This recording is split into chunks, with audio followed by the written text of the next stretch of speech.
So this is part one of the closing statement for the pro-Zera Yacob side.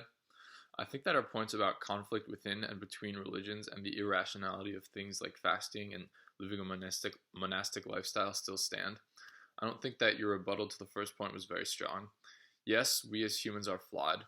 We often make mistakes and end up in contradictions in all aspects of our lives, but it doesn't mean that we should knowingly engage in illogical reasoning.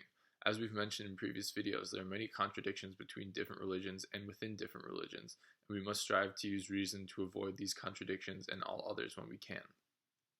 To your point about practices like fasting and living a monastic lifestyle, I agree with your rebuttal that we need to do our best to figure out how to live well, but being commanded to do things that go against our nature is not a good way to figure out how to live well. In many religions, if someone tries fasting, for example, and doesn't feel that it helps them live well, they can't just decide not to fast. Instead, they should be using reason and trying out different practices and lifestyles and deciding what works best for them.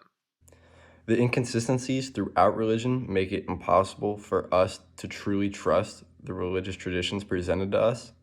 In many cases, throughout religious history, it has been known that religious leaders will manipulate their traditions into making their followers blindly do things that are more for selfish reasons rather than any religious tradition.